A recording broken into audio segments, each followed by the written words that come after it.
Let's continue our further discussion और समझते हैं इंडिया नेपाल रिलेशन। देखो, एक हिंदी में कहावत है कि जब मछली का कांटा गले में फंस जाए ना, तो ना ही आप उसे अंदर ले सकते हो और ना ही आप उसे बाहर कर सकते हो। दोनों बहुत प्रॉब्लमेटिक सिचुएशन हो जाती है। इंडिया और नेपाल का सिचुएशन अभी कुछ ऐसा ही चल रहा है। नेपाल में रिसेंटली अभी 2-3 मेजर डेवलपमेंट हुआ जिसने पूरी इंडिया को हिला के रख दिया। क्या प्रॉब्लम्स अराइज हुई है, पहले प्रॉब्लम को देखते हैं, फिर समझते हैं पूरी डिटेल से। पहले तो नेपाल ने क्या किया, हमारा 3 इम्पॉर्टेंट एरियाज था, वो था काला पानी, लिपुलेख, लिम्पियादोरा। इन तीनों जगह को नेपाल ने अपने मैप में शामिल कर लिया। अभी आपको लगता होगा ये बहुत इजी सा चीज़ है, लेकिन इसके पीछे इतनी कॉम्प्लिकेटेड सिचुएशंस हो चुकी है। तो एक तो हम लोग अभी उसे डिस्कस करते हैं। एक तो ये प्रॉब्लम्स है।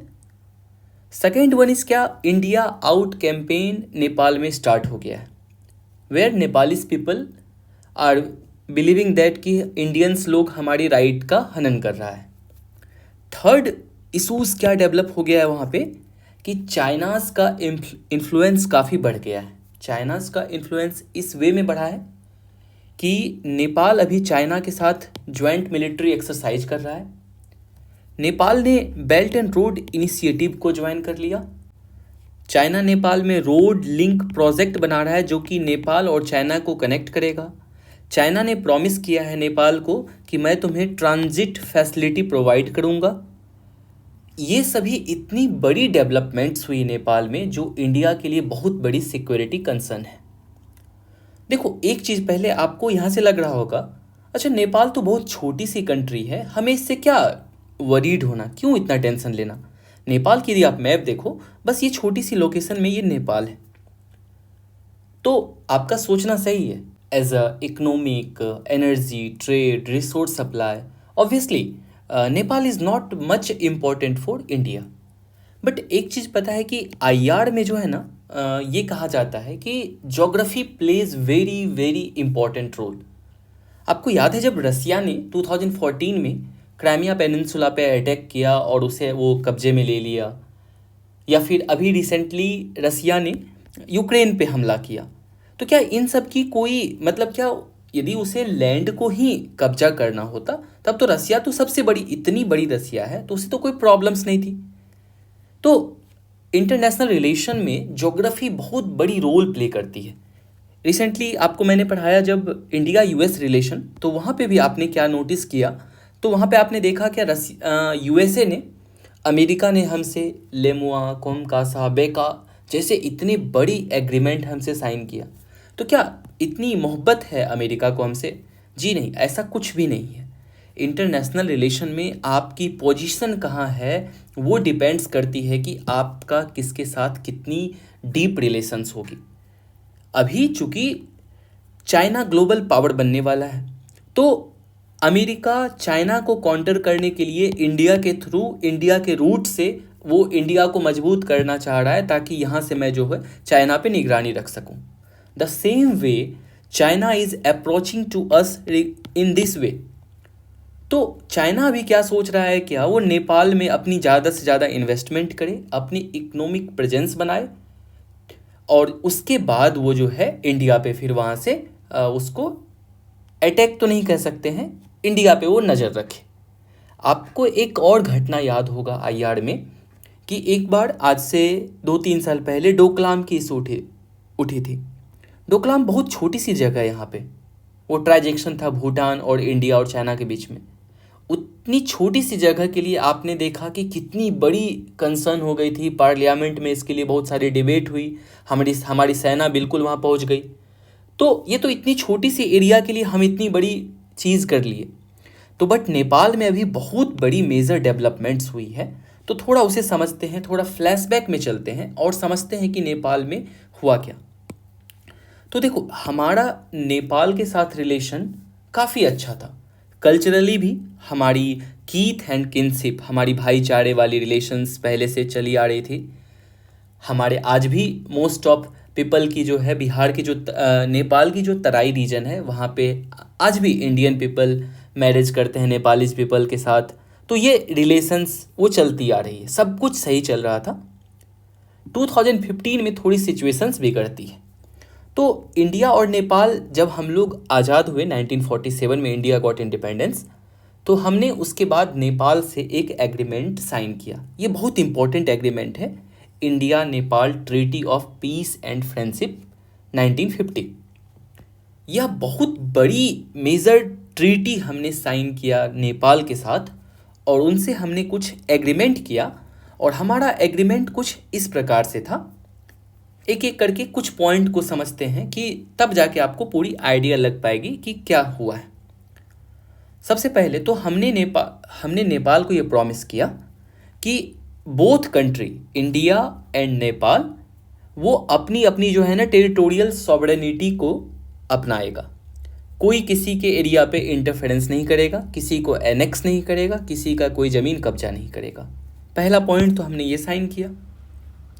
सेकेंड, हमने क्या बोला कि ईच नेशन दोनों के सिटीजन को नेशनल ट्रीटमेंट देगा। मतलब जैसा यदि मैं एक इंडियन हूँ, जैसा गवर्नमेंट ऑफ इंडिया मेरे साथ करती है, द सेम वे एक नेपाली सिटीजन भी होगा तो उसके साथ भी सेम तरह का ट्रीटमेंट होगा, उसके साथ कोई भेदभाव नहीं होगा। आपको पता है नेपालीज पीपल जो है इंडिया में बैंक अकाउंट खोल सकते हैं, वो किसी भी कंपटीशन में एग्ज़ाम दे सकते हैं, इवन यूपीएससी की एग्जामिनेशन भी नेपालीज पीपल दे सकते हैं, इंडियन मिलिट्री में जा सकते हैं, कोई भी जॉब कर सकते हैं। अभी करंटली में nearly 6 million Nepali citizen India में रहते हैं। तो समझ सकते हैं कि हमारी रिलेशन कितनी डीप रिलेशन है। तो हमने ये एग्रीमेंट साइन किया। एक चीज़ और, आर्म्स इंपोर्ट से रिलेटेड हमने नेपाल को बोला कि आपको जब कभी भी कुछ आर्म खरीदनी होगी किसी और कंट्री से, तो उस सिचुएशंस में क्या होगा, आपको इंडियन गवर्नमेंट को बताना होगा कि हाँ, हम पार्टिकुलर कंट्री से इतना इतना जो है क्या कि आर्म्स एंड एम्यूनेशन खरीद रहे हैं। देन आफ्टर हमने ट्रीटी में लिखा कि हमारी बॉर्डर जो होगी वो ओपन बॉर्डर होगी।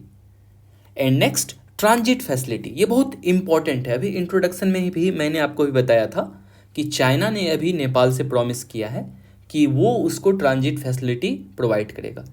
ट्रांजिट फैसिलिटी का मतलब क्या है कि जैसा कि आपने अभी मैप में देखा कि नेपाल कंप्लीटली एक लैंडलॉक कंट्री है, और आज आपको यदि पूरी दुनिया से ट्रेड करनी है, कुछ भी सामान खरीदनी है, तो आपके पास सी एक्सेस होनी चाहिए। अदरवाइज मान लो कोई यूरोपियन कंट्री से कोई चीज़ आ रही है तो कैसे आएगी नेपाल तक। तो हमने बोला कि इंडियन गवर्नमेंट ने कहा कि आप जो है ना, हमारा जो हल्दिया पोर्ट है, उस हल्दिया पोर्ट के थ्रू क्या कीजिएगा, आप सामान को ले जाइए, यहाँ से आपको हम ये ट्रांजिट फैसिलिटी प्रोवाइड करते हैं।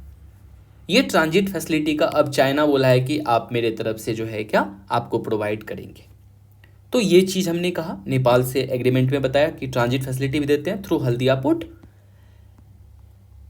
देन आफ्टर और भी कई सारी, ये तो रहा मेजर एग्रीमेंट्स जो हमने treaty of peace and friendship में किया। देन आफ्टर जितनी भी डेवलपमेंट असिस्टेंस होती है, नेपाल में हमने रोड बनाया, वहाँ पे डैम बनाया, पेट्रोलियम पाइपलाइन बिछाया। मतलब इतना ही सोचो, यदि एक समराइज्ड वे में बोले तो गवर्नमेंट ऑफ इंडिया ने नेपाल में वो हर कुछ किया जो गवर्नमेंट ऑफ इंडिया हमारे अपने स्टेट्स के लिए करती है। सब कुछ सही चल रहा था। 2015 में मेजर अर्थक्वेक्स आता है नेपाल में, तो गवर्नमेंट ऑफ इंडिया ने 67 मिलियन का रिलीफ असिस्टेंस भेजा। कुछ मेडिसिन्स था, कुछ फूड पैकेज था, कुछ डॉक्टर्स की टीम भेजा, एनडीआरएफ की टीम भेजा, हर तरफ से हमने उसे हेल्प किया।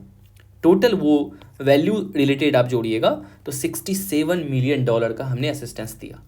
देन आफ्टर बोला कि चलो अर्थक्वेक में घर टूट गया, बहुत सारी बिल्डिंग, रोड सब डैमेज हो गया था, तो गवर्नमेंट ने कहा कि पोस्ट अर्थक्वेक रिकंस्ट्रक्शन के लिए आपको $1000 मिलियन जो है आपको एक पैकेज देते हैं, जिसमें से कि 250 मिलियन ग्रांट है। मतलब जा सिमरन जी ले जिंदगी, मतलब ये पैसा कभी आपसे नहीं लेंगे, नेपाल गवर्नमेंट से बोला ये आपको ग्रांट है, फ्री का है, एंजॉय कीजिए। और 750 मिलियन हमने उसे बोला this is line of credit. Line of credit का मतलब होता है कंसेशनल लोन, जहाँ पे कि 1% से 2% इंटरेस्ट रेट, नाम मात्र का इंटरेस्ट रेट लिया जाता है, और मान लो पार्टिकुलर टाइम के बाद ये मनी हमें वो लौटा देंगे। तो हमने ये भी किया, और भी सब कुछ अच्छा चल रहा था। ये रिसेंट में अभी आपने देखा होगा न्यूज़ में कि 2019 में प्राइम मिनिस्टर मोदी और पीएम ओली, केपी शर्मा ओली ने वो इनॉग्रेट किया, ये जो है आपको मोतिहारी से अमलेखगंज का पेट्रोलियम पाइपलाइन। मोतिहारी कहाँ है? तो मोतिहारी ये बिहार में पड़ता है और अमलेखगंज नेपाल में पड़ता है। ये देखो, जब उस समय पाइपलाइन जा रही थी तो उसकी डेवलपमेंटल प्रोजेक्ट की पिक्चर है, और ये पाइपलाइन कुछ इस तरह से हमने ये भी काम किया। इन्वेस्टमेंट 30% टोटल एफडीआई जो नेपाल में आती है दैट कम्स फ्रॉम इंडिया, तो हमारी इन्वेस्टमेंट भी हमने वहाँ पे अच्छा खासा किया है। वाटर रिसोर्स मैनेजमेंट के लिए हमने कई सारे ट्रीटी साइन की, बहुत सारा हम वहाँ पे इलेक्ट्रिसिटी भी डेवलप करते हैं। जैसे गंडक रिवर पे 20,000 मेगावाट इलेक्ट्रिसिटी हम लोग जनरेट करते हैं for Nepal. And Mahanadi treaty है, कोसी ट्रीटी है, इनमें से तो ये सभी चीज़ अच्छा रहा, सब कुछ बढ़िया से चल रहा था। डिफेंस कॉपरेशन भी है, हम लोग नेपाल के साथ सूर्यकिरण किरण जो है मिलिट्री एक्सरसाइज करते हैं। एजुकेशन में हर साल government of India 3,000 Nepalese student को स्कॉलरशिप प्रोवाइड करता है, whether it is PhD, masters, bachelors, उनमें करता है। कल्चरल प्रोग्राम भी काफ़ी अच्छा हम लोगों का चल रहा है। To promote people to people contact, हमारी जो साहित्य कला अकादमी है दिल्ली में वो और नेपाल की साहित्य कला अकादमी से कोलैबोरेशन है। दूरदर्शन और नेपाल टीवी का कोलैबोरेशन है। Press council of India and press council of Nepal के साथ है। ललित कला एकेडमी, इस तरीके से कल्चरली भी हमने काफ़ी अच्छा डेवलपमेंट किया। गवर्नमेंट ऑफ इंडिया और गवर्नमेंट ऑफ नेपाल ने दोनों एक ट्विनिंग किया सिस्टर सिटी का कंसेप्ट। सिस्टर सिटी कंसेप्ट का मतलब क्या होता है कि जहाँ पे कल्चरल कांटेक्ट होता है and people to people contact होता है। यदि आप सेम कल्चर के हो, सेम आपकी बिलीफ सिस्टम है, तो that is known as sister cities. वो सिस्टर सिटीज़ ये बिलोंग कर रहा है इंडिया से और ये नेपाल से। आपको पता है वाराणसी और काठमांडू हमने ये सिस्टर सिटीज़ में लिंक अप किया। बोध गया, Lumbini and Ayodhya and Janakpur. Ayodhya and Janakpur, Ayodhya is famous for Prabhu Shri Ram and Janakpur, ऐसा बिलीफ है कि माता जानकी के जो पिताजी थे जनक जी, तो वो नेपाल के ही थे। तो इस तरह का ये भी डेवलपमेंट अच्छा रहा। अब एकदम क्लाइमेक्स वाली स्टोरी आती है, जो मैंने आपको बताया कि क्या ऐसा हुआ जो कि बहुत बड़ी कंसर्न बनी हुई है हमारे लिए, गले की हड्डी बनी हुई है। ये चैलेंजेस सुनो बहुत ध्यान से, इस जगह सुननी है आपको, डीप फोकस करनी है। एक भाई साहब हैं, उनका नाम है केपी शर्मा ओली। केपी शर्मा ओली को जानने से भी पहले एक चीज़ समझो, जैसे हमारे इंडिया में मेजर पॉलिटिकल पार्टीज़ हैं। पॉलिटिकल पार्टी इंडिया में कौन है? तो मेजर पॉलिटिकल पार्टी यदि बोला जाए तो पॉलिटिकल पार्टी की यदि हम लोग बात करें, एक तो जो सबसे बड़ी पार्टी है बीजेपी है, देन आफ्टर मेजर कांग्रेस है, सीपीआई है, इस तरीके से कई पार्टी है।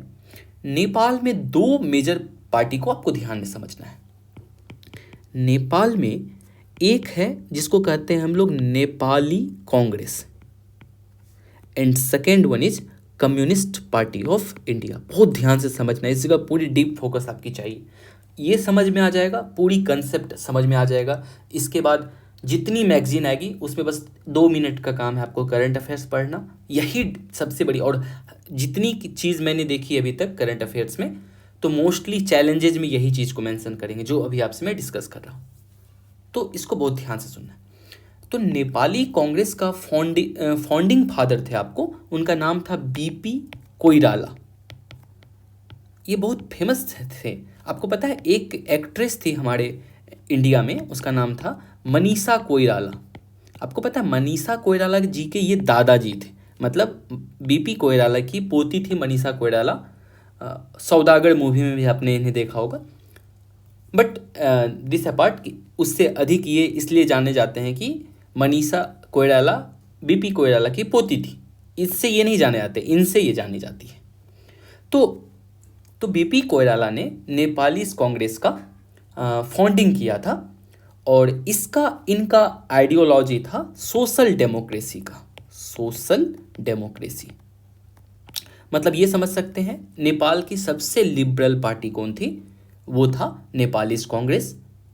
इनके जो प्राइम मिनिस्टर थे, इवन जो आपको उनका नाम था, आई थिंक बीपी कोइराला के जो बेटे थे उनकी पूरी पढ़ाई जो है आपको वो इंडिया में हुई थी। उन्होंने बनारस में रह के पढ़ाई किया। और मोस्ट ऑफ नेपालीज जो प्राइम मिनिस्टर भी हैं वो इंडिया में रह के पढ़ाई किए हैं। इंडिया से उनका अच्छा खासा रिलेशन है। लेकिन कहानी में ट्विस्ट कब आती है, और जब भी नेपालीज कांग्रेस जब जब शासन में रही उसने इंडिया के साथ काफ़ी अच्छा रिलेशन बना के रखा। लेकिन ट्विस्ट यहाँ पे आती है, एक पार्टी है जिनका नाम है communist party of India, CPI.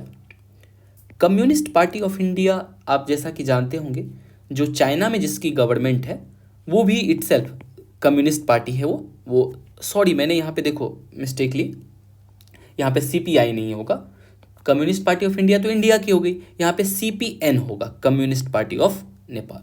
Sorry for that कि ये होगा यहाँ पे सीपीएन।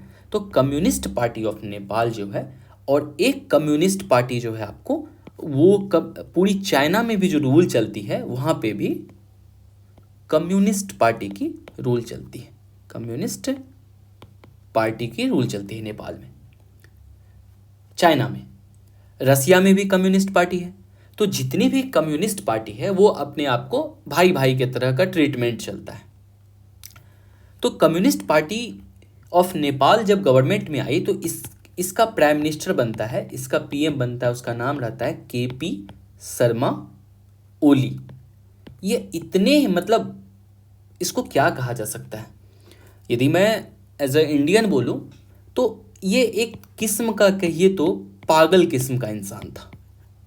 इसने यदि इसमें वो दूरदर्शिता होता तो ये ज़रूर समझता कि चाइना ने जब श्रीलंका में इन्वेस्टमेंट किया तो श्रीलंका का क्या हाल किया, या फिर दुनिया में जहाँ भी उसने इन्वेस्टमेंट किया उस कंट्री को एक तरह से गुलाम बना लिया।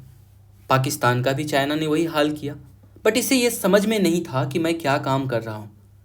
तो केपी शर्मा ओली कम्युनिस्ट पार्टी की मोहब्बत उसे दिखी चाइना में और उसकी तरफ वो इन्फ्लुएंस हो जाता है। और ये भाई साहब केपी शर्मा ओली साहब यही हैं। तो ये इसके मन में इंडिया के प्रति जो है ना खटास उत्पन्न होना स्टार्ट हो गया। और इसने क्या किया, अब देखो कहानी में क्या ट्विस्ट आती है।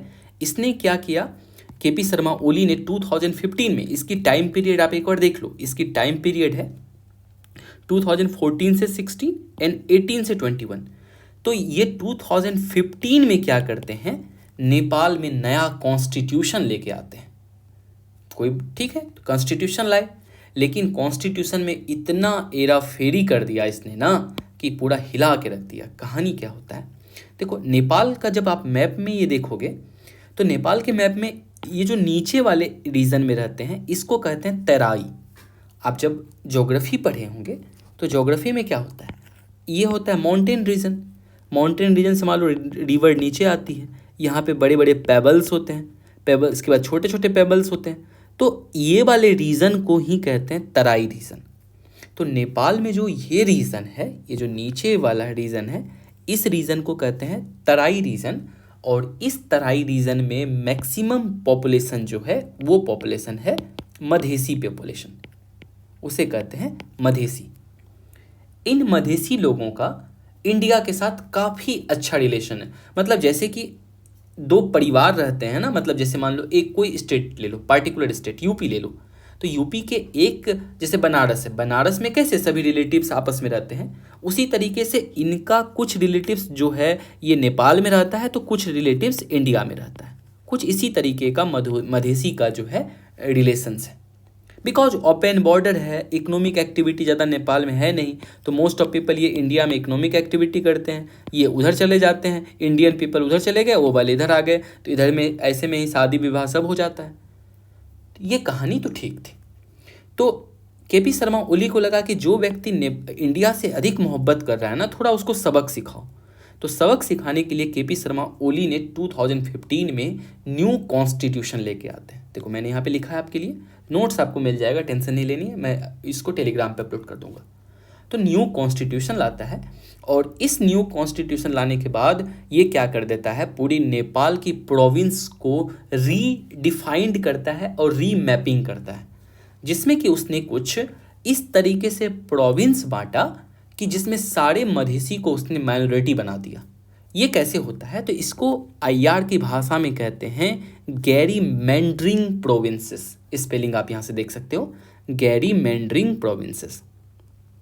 गैरीमैंडरिंग प्रोविंसेस का मतलब होता है कि किसी पार्टिकुलर कम्युनिटी को आप जानबूझ के जो है उसे माइनॉरिटी बना रहे हो। देखो समझो, यदि यहाँ से यहाँ तक मधेसी था तो ऐसा हो सकता था ना, ये वाला को एक प्रोविंस ऐसे बनाया था, दिस नंबर इज 2, दूसरा प्रोविंस, तो इस रीजन में मधेसी था अपना, वो अच्छे से हो जाता। लेकिन जब भी गैरीमैंडरिंग किया जाता है तो वो कुछ इस तरीके से करता है। मान लो एक इस तरीके का प्रोविंस है, इस पार्टिकुलर एरिया में सोचो कि मैक्सिमम पीपल जो है एक कम्युनिटी से बिलोंग करते हैं इस रीजन में, तो इसका बाइफर्केशन कैसे प्रोविंस का होगा, कुछ इस तरीके से होगा। अब मान लो ये प्रोविंस नंबर 1 है, ये 2 है, ये 3 है, 4, 5, 6 है। अब यदि आप ओवरऑल प्रोविंस नंबर 1 में देखो तो ये वाला कम्युनिटी जो हुआ, ये कम्युनिटी आ गया मेजॉरिटी में यहाँ से यहाँ तक, और मधेसी यहाँ पे माइनॉरिटी बन गया। सेकेंड प्रोविंस में भी कुछ उसी तरीके से है, ये मेजॉरिटी हो गया, ये माइनॉरिटी हो गया, ये majority minority majority minority majority. तो इस तरीके से हर प्रोविंस में मधेसी को क्या किया गया, उसे माइनॉरिटी बना दिया गया। इसे कहते हैं गैरीमैंडरिंग प्रोविंसेस। ऐसा किसने किया? तो केपी शर्मा ओली जब न्यू कॉन्स्टिट्यूशन लेके आया तो इससे जो है ना, जो जितने भी मधेसी पीपल थे वो काफ़ी अनहैप्पी हो गए। ऑब्वियस सी बात है, हर कोई होगा, मैं भी होऊंगा। तो जब आदमी अनहैप्पी होता है तो वो करता है प्रोटेस्ट। इन लोगों ने भी प्रोटेस्ट किया और हर तरफ जो है block all the routes of India. अब इंडिया से सारा सामान तो इनको इधर से ही जाएगा, सारा सामान ऐसे जाता था मान लो, और नीचे रहता है मधेसी पीपल। मधेसी पीपल ने रास्ता बंद कर दिया। नेपाल में भयानक अकाल जैसी स्थिति आ गई। मतलब जितनी सारी पावर फैक्ट्रीज थी सभी बंद होने लगी। किसी को खाना नहीं मिल रहा है, फ्यूल नहीं मिल रहा है, फूड मेडिसिन ये सब कुछ नहीं हो रहा था। और उसी समय अर्थक्वेक भी आया था 2015 में। हर जगह की बड़ी बड़ी, अभी मैं आपको एक आर्टिकल अभी दिखाऊंगा, आप देखेंगे कि दिन दिन भर 15-15 घंटे तक लाइन ही नहीं आता था, because Nepal completely dependent on us. और ऐसे केस में नेपाल की गवर्नमेंट ने इंडिया से हेल्प मांगा कि बोला कि आप कुछ कीजिए, बट इंडियन गवर्नमेंट सिंपैथाइज्ड हो जाता है किसके लिए? तो मधेसी के लिए। उन्हें लगता है कि मधेसी के साथ गलत हुआ है और मधेसी तो से हमारा अधिक रिलेशंस है, तो India sympathised with Madhesi community and supported the Madhesis demand. India ने सपोर्ट कर दिया और इस चीज़ से जो है ना नेपाल के प्राइम मिनिस्टर को आग लग गया। उसने बोला उसकी ऐसी मजाल, और वहाँ पे इसका एक गलत नैरेटिव तैयार कर दिया। केपी शर्मा ओली का जितना भी वो चेला चपाटी था उसने ऐसा कर दिया, और उसने बोला कि, और ब्लेम किया गया, बोला कि न्यू दिल्ली। आईआर में देखो, जब भी हम लोग बात करते हैं किसी कंट्री के लिए तो उसके लिए उस कंट्री की कैपिटल पे बोलते हैं। तो बोला कि नेपाल से ये स्टेटमेंट आया कि new Delhi was blamed for using unofficial blockade, economic blockade. मतलब नेपाल कर रहा है क्या? अनऑफिशियल तरीके से इंडियन गवर्नमेंट इकोनॉमिक ब्लॉकेज कर रहा है, और एज अ प्रेशर टैक्टिक्स वो हम पे प्रेशर बनाना चाहता है और हम पे जो है पॉलिटिकली इन्फ्लुएंस करना चाहता है। पूरी नेपाल की जनता में ये फैला दिया, नेपाल हम पे इन्फ्लुएंस जताना चाह रहा है, हमारी सॉवरेनिटी खतरे में। और जिसकी वजह से क्या हुआ, नेपाल में स्ट्रॉन्ग एंटी इंडिया सेंटिमेंट जारी हो गया। सभी लोगों को लगा अरे इंडिया तो गलत कर रहा है। इंसान एक्चुअली, ये इंसान की फितरत है, उसे कितनी भी आप दे दो, खिला पिला दो, लेकिन वो बहुत जल्दी भूल जाता है। सेम उसी तरह नेपाल के साथ हुआ। नेपाल हमारी किए हुए चीज़ों को भूल गया। और उसी समय at a time K P Sharma Oli ने क्या किया, अपने जो उनका जो ये था deputy PM, deputy prime minister को क्या करता है केपी शर्मा ओली, चीन भेज देता है। बोला कि जाओ बेटा चीन जाओ और चीन को बोलो कि हमें हेल्प चाहिए। और चीन तो मुंह खोले हुए रहता है, ऐसे सिचुएशन को उसे पसंद है। चीन ने धराधर धराधर धर धर धर धर धर एक से एक एग्रीमेंट वो साइन कर लिया। चीन ने कौन कौन से एग्रीमेंट साइन किया? तो Nepal China rail link agreement पहला तो साइन बोला, बोला ठीक है हम रेल बना देते हैं, आप आइए चीन आइए और ले जाइए सामान जो लेना है। बोला हम ज्वाइंट मिलिट्री एक्सरसाइज करेंगे जिसका नाम उसने रखा सागर माथा फ्रेंडशिप। उसके बाद बोला कि चलो हम रोड लिंक भी बना देते हैं, रघुवास वाड़ी और स्वायर भूदेशी, ये आप देख लो ये रोड है, ये रोड बना रहा है नेपाल और चाइना को कनेक्ट करने के लिए। Nepal belt and road initiative में ज्वाइन हो जाता है। 1200 मेगावाट जो है क्या इलेक्ट्रिसिटी जनरेट करने का प्रोजेक्ट भी साइन हो गया।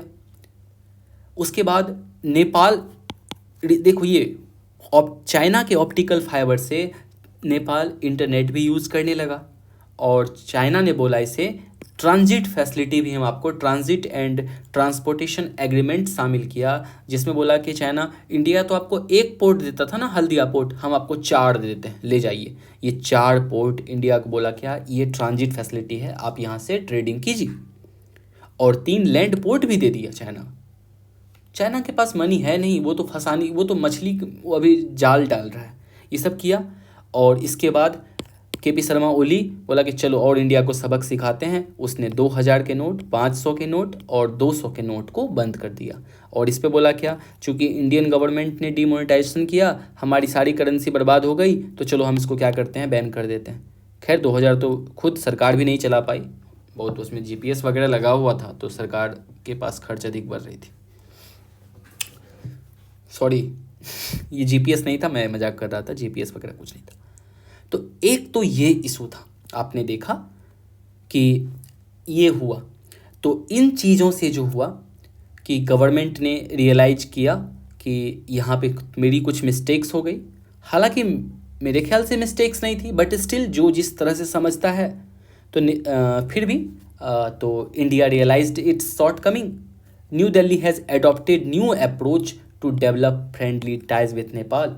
न्यू दिल्ली ने बोला चलो ठीक है, एक बच्चा जब इसी तरह बिगड़ गया है तो क्या कर सकते हैं, हम तो और उसे समझा सकते हैं। इंडिया ने और उसे जो है डेवलपमेंट असिस्टेंस देना जारी रखा। प्राइम मिनिस्टर एक बार गए भी, नेपाल जाते हैं और विजिट करते हैं जानकी टेम्पल, और भी कई सारा तरह का हम जो है बस सर्विस वहाँ से स्टार्ट किए, अयोध्या टू जनकपुर, उसके बाद railway link project, Motihari Amlekhganj petroleum pipeline, हम अभी भी उसी अप्रोच में हैं। तो ये सब चीज़ तो कर ही रहे थे हम लोग। एक और भाई साहब का, केपी शर्मा ओली साहब का दिमाग और घुमा। मैंने बोला ना पहले, थोड़ी वो पागल किस्म का इंसान था, रियलिटी में है भी वो। एक बार तो उसने एक स्टेटमेंट दिया क्या ना कि ये तो छोड़िए, पूरा यूपी जो है ना अयोध्या तक जो है वो नेपाल का ही पार्ट है। अब क्या कहा जाए वैसे इंसान को, सदमा कभी कभी आता है उनको। तो केपी शर्मा ओली अपने सेकेंड कार्यकाल में, मैंने सेकेंड कार्यकाल आपको बताया था, फर्स्ट उसका पीरियड था 2014 टू 16 और सेकेंड उसका पीरियड था 2018 टू 21। तो सेकेंड अपने कार्यकाल में केपी शर्मा ओली फिर आते हैं नेपाल में प्राइम मिनिस्टर बन के, और उसने बोला क्या ये जो कॉन्स्टिट्यूशन नया वाला बनाए थे ना, इसको अमेंड करते हैं, कॉन्स्टिट्यूशनल अमेंडमेंट बिल लाता है। और इस बार इसने क्या किया, हमारा 3 रीजन को, वन इज काला पानी, लिपू लेक एंड लिम्पियाधोरा को उसने नेपाल के मैप में शामिल कर दिया। नेपाल के लिए एक न्यू मैप बनाया और उस मैप में इस रीजन को उसने शामिल कर लिया। ये वाला रीजन है, ये वाला रीजन को उसने बोला कि ये तो नेपाल का पार्ट है। अब यदि नेपाल का पार्ट है तो रियलिटी में अभी क्या है वो, ये एक ट्राई जंक्शन है बिटवीन इंडिया, चाइना, नेपाल, और अभी वो करंटली पार्ट है हमारे उत्तराखंड का। लेकिन नेपाल ने क्लेम कैसे किया इस तीनों रीजन पे, कुछ तो बात होगी। तो क्लेम करने का देखो रीज़न क्या था, एक छोटी सी कहानी सुनिए। ये कहानी है 1814 के पहले की, 1814 के पहले की। नेपाल का काला पानी, लिपू लेक और लिम्पियाधोरा ये गढ़वाल एंड कुमाऊं रीजन में पड़ता था, जो कि पार्ट था नेपाल का। ठीक है, 1814 से पहले ये तीनों रीजन जो आज उत्तराखंड में है वो पहले नेपाल का पार्ट हुआ करता था। नवंबर 1, 1814 को क्या होता है, ब्रिटिश जो कि उस समय इंडिया पे शासन कर रहा था, ऑन बिहाफ ऑफ इंडिया, वो युद्ध छेड़ देता है नेपाल पे। और उस समय नेपाल के राजा रहते हैं पृथ्वी नारायण शाह। तो युद्ध स्टार्ट हो जाता है और इस युद्ध में ब्रिटिश की जीत होती है और अगले साल 1815 में एक ट्रीटी साइन होता है। ट्रीटी साइन होता है, उस समय ब्रिटिश के जनरल होते हैं सर डेविड ऑक्टरलोनी। उसने क्या किया था, युद्ध जीतने के बाद पूरी नेपालीज को इविक्ट कर दिया था from Garhwal and Kumaon region से। जैसे होता है ना, युद्ध चल रहा है तो सेना मान लो एक सेना इधर से है, एक आर्मी इधर से आ रहा है, तो नेपाली जो यहाँ पे था इसको मार के भगा के वो ब्रिटिश का सैनिक यहाँ पहुँच गया था। तो जब युद्ध रुकता है तो जहाँ तक जो सैनिक पहुँचा है वो रीजन उनका होता है। तो ब्रिटिश गवर्नमेंट यहाँ तक आ गया था और ब्रिटिश गवर्नमेंट फाइट कर रहा था ऑन बिहाफ ऑफ इंडिया। तो ये जो रीजन हुआ काला पानी, लिपुलेख, लिम्पियादोरा, टेक्निकली ये तो इंडिया का पार्ट हो गया। और उसके बाद जब युद्ध समाप्त भी हुआ तो एक ट्रीटी साइन किया गया आईआर में। इंडिया नेपाल के लिए बहुत बहुत बहुत ज़्यादा इम्पोर्टेंट ट्रीटी है, ट्रीटी ऑफ सुगौली या सुगौली ट्रीटी आप इसे कह सकते हैं, 1816 में।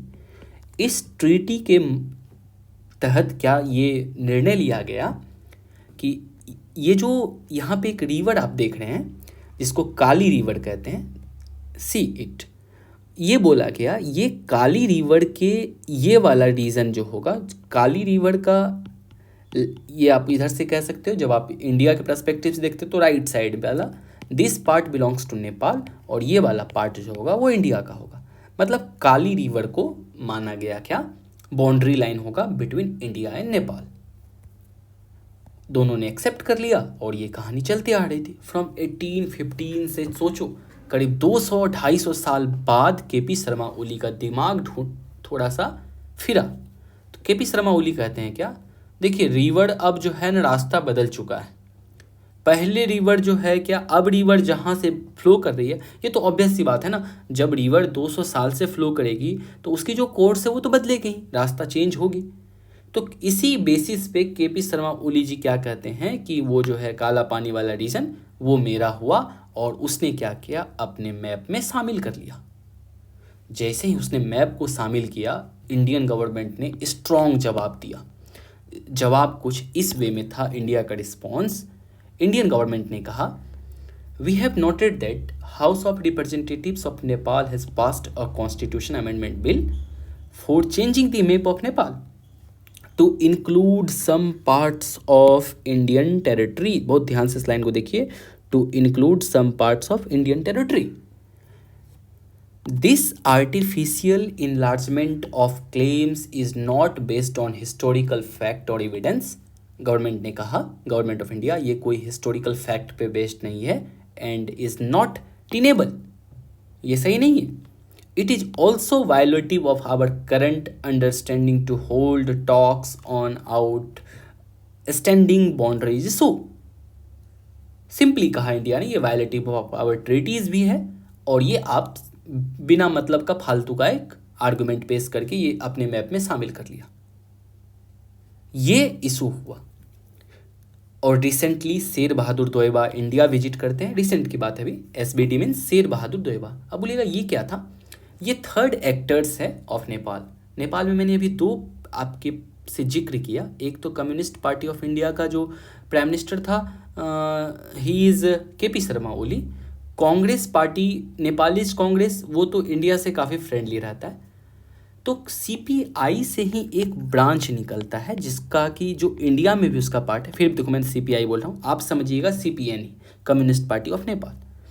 तो communist party of whether Nepal हो या कम्युनिस्ट पार्टी ऑफ इंडिया हो, इनसे एक ब्रांच निकला है जिसको कहते हैं सीपीएनएम और यहाँ से कहते हैं इंडिया में सीपीआईएम।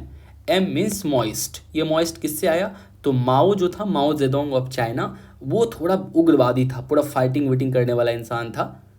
उसका मानना था कि वायलेंस करके ही जो है ना इंडिपेंडेंस लिया जा सकता है। तो वो माओ के ये लोग चेला थे। तो सीपीआईएम का जो फॉलोअर्स है उसी का प्राइम मिनिस्टर है शेर बहादुर दोयबा। देखो मैंने यहाँ पे पिक्चर भी उसका दिया है आपको, ये है देखो Sher Bahadur Deuba. Oh sorry, I am really sorry, वो जो है आपको मॉइस्ट वाला पुष्प कमल दाह जो करंट में है, तो CPM का मैंने कहानी बताया। शेर बहादुर दोएबा बिलोंग्स टू कांग्रेस, ये इंडिया से हमेशा लिबरल रहे हैं। तो शेर बहादुर दोएबा जब अभी इंडिया विजिट किए थे तो उसने क्या कहा, शेर बहादुर दोएबा ने, कि हम जो है ना जो मैप उसने पास किया वहाँ पे उस पे जो है क्या, तो शेर बहादुर दोएबा जब विजिट किया इंडिया उसने कहा कि हम काला पानी डिस्प्यूट को सॉल्व करेंगे with the help of dialogues and discussion. ये तो हुआ किताब की बातें, जो हम लोग न्यूज़पेपर पढ़ते हैं उसकी बातें। अब आप बिल्कुल पेशेंस होके बिल्कुल ऐसे सोचना, मतलब मैं अभी आपको सोचने के लिए कह रहा हूँ, आप इसे ऐसे सोचो। नेपाल ने कॉन्स्टिट्यूशनल अमेंडमेंट कर लिया है, उसने उस मैप को अपने में शामिल कर लिया, न्यू मैप अभी नेपाल में चल रहा है। काला पानी वाला इशू वाला आप पूरी कहानी देख लिए। अब ये बताओ कि क्या एज अ नेपाली सिटीजन कोई भी अब कभी यदि कोई प्राइम मिनिस्टर आके नेपाल में बोलेगा कि हाँ ठीक है, जो पार्ट हमारे मैप का जो नेपाल के करंट पार्ट में जो इंडिया वाला चीज़ 3 रीजन गया है वो प्राइम मिनिस्टर बोलेगा कि हम ये इंडिया को दे देंगे, क्या लगता है आपको वो कभी नेपाल में जीत पाएगा? इसे आप थोड़ा और ऐसे आम भाषा में समझ सकते हैं। गवर्नमेंट ऑफ इंडिया ने आर्टिकल 370 रिमूव किया, ठीक है। कुछ लोग ऐसे हैं जो आज भी चाहते हैं कि 370 रिस्टोर हो जाए, वेदर इट इज जो हो सकते हैं कुछ जम्मू कश्मीर के ही लोग होंगे जो चाहते हैं फिर से 370 आ जाए, बट ये तो गारंटीडली कहा जा सकता है कि 95% ऑफ इंडियन पीपल आज वो अब नहीं चाहते हैं कि आर्टिकल 370 फिर से रीस्टोर हो जम्मू कश्मीर वाला। इसका मतलब है यदि कोई पीपल आज आके कोई कैंडिडेट है, मान लो प्राइम मिनिस्टर का कैंडिडेट है, वो बोलेगा कि जीतने के बाद जो है ना हम आर्टिकल 370 मतलब जो है क्या फिर से लगा देंगे, आपको लगता है कि वो इंडिया में जीत पाएगा? नहीं जीतेगा। सेम इसी तरह का सिचुएशंस हो गया है नेपाल में। चाहे कितनी भी डायलॉग कर ले, डिबेट कर ले, डिस्कशन कर ले, कैसे कोई नेपाल का प्राइम मिनिस्टर जो पार्ट को उसने शामिल कर लिया है नेपाल के मैप में वो इंडिया को देगा? पॉसिबल नहीं है। और मधेसी वाला इशू तो हो ही गया, चाइना से इतना सारा डेवलपमेंट हो ही गया, चाइना वहाँ पे कई सारे प्रोजेक्ट बनाना स्टार्ट कर दिया। ये सब एक ऐसा प्रॉब्लम्स हो गया है जो मैंने आपको स्टार्टिंग में कहा था कि जो जिससे कि हम लोग गले की हड्डी कहते हैं, कुछ उसी तरीके की समस्या है इंडिया के लिए। अब ये समझ में नहीं आ रहा है कि इसे अंदर लिया जाए या बाहर लिया जाए। तो बट टेक्निकली पेपर की लैंग्वेज देखो, IR की लैंग्वेज में क्या, इसमें वही चीज़ जो मैंने आपसे भी डिस्कस किया। तो शेर बहादुर दोएबा ने क्या कहा कि हम उसको जो है उस डिस्प्यूट को डायलॉग से और डिबेट डिस्कशन से सॉल्व करेंगे। तो एक लाइन था, ये न्यूज़पेपर का आर्टिकल था कि हाउएवर द $1 million क्वेश्चन ये है कि what will achieve through diplomacy, क्या हो जाएगा डिप्लोमेसी करने से? नेपाल ने ऑलरेडी कॉन्स्टिट्यूशनल अमेंड कर दिया है, so if they made compromise they have to again amend the constitution. और ये ऐसे ही नहीं हो जाएगा, नेपाल को फिर से कॉन्स्टिट्यूशन भी अमेंड करना होगा ताकि फिर से मैप को यदि अपने मैप से हटाना है। And no PM of Nepal willing to take this risk to amend the constitution and give this territory to India have electoral consequences for that PM of Nepali। Nepal के PM क्यों इतना बड़ा रिस्क ले कि हाँ उसको फिर कॉन्स्टिट्यूशन हारना पड़े? तो ये सभी कुछ बेसिक को चीज़ थी। अब मेरे से यदि आप पूछेंगे कि आप जो है क्या, ये जो मैंने ये वाली जो स्लाइड्स आपने अभी देखा जिसमें कि मैंने आपको ये भी एक्सप्लेन किया, आपको टोटल चीज़ कैसे याद रखनी है? यदि करंट आप पढ़ रहे हैं तो करंट में कितनी चीज़ें याद रखी जाए? आप मेरा बिलीव करो, ये यहाँ से स्टार्टिंग से इस नोट्स का इंडिया नेपाल से आपको बस क्या करना है, 2 पेज में, ओनली 1 और 2 पेज में आपको ये नोट्स बना लेना है, बिल्कुल एज इट इज़ जैसे मैंने लिखा है इस तरह से आपको नोट्स बना लेना है। एंड देन उसे एक ऐसी चीज़ आप समझ लो just like this, that is your Bible for you for India Nepal relation. अब उसके बाद चलते हैं करंट अफेयर्स पे। करंट अफेयर्स पे देखो कितनी सी बस बात होगी, पूरी की पूरी जो चीज़ मैंने आपको समझाया है वही सारी चीज़ को अब आप देखो। बॉर्डर डिस्प्यूट मैंने बताया जिसमें कि लिम्पिया दौड़ा काला पानी लिपो लेक को उसने शामिल कर लिया। चाइनाज की इन्फ्लुएंस बताया, चाइना ने वहाँ पे इकोनॉमिक प्रोजेक्ट कर दिया है, बेल्ट एंड रोड इनिशिएटिव कर दिया है। ट्रस्ट गैप आपको दिखा दिया, नेपालीज पीपल कहने क्या इंडिया हमारे ऊपर इंटरफेयर कर रहा है। सिक्योरिटी इशू आपको समझ में आ गया, यदि चाइनाज की प्रेजेंस हो रही तो सिक्योरिटी इशू है। गोरखा इशू समझ में आ गया। गोरखा इशू का एक और नया जुड़ गया है क्या, वो अग्निपथ वाला स्कीम। गवर्नमेंट ने 4 साल के लिए एक जॉब दे रही है, आर्मी की जॉब। वो भी सोचिए कितनी मतलब एक्सपर्ट पर्सन्स हैं कि I think this is not fair कि आप 4 साल के लिए किसी को जॉब दे रहे हैं जिसकी आधी उम्र लग जाती है तैयारी करने में, फिर 4 साल के बाद वो करेगा क्या। So hope so. तो और आपको मैंने पहले बताया कि गोरखा रेजिमेंट में नेपालीज पीपल भर्ती होते थे। नेपालीज पीपल में इसके लिए कंसर्न है कि 4 साल के लिए ओनली है, तो गोरखा इशू है। कनेक्टिविटी इशू है। कनेक्टिविटी इशू क्या, तो इंडिया ने रिफ्यूज किया मोर एयर रूट खोलने के लिए नेपाल में। इंडिया बोला कि अरे वहाँ पे चाइना है, हम उतना एयर प्रेजेंस वहाँ पे नहीं कर सकते।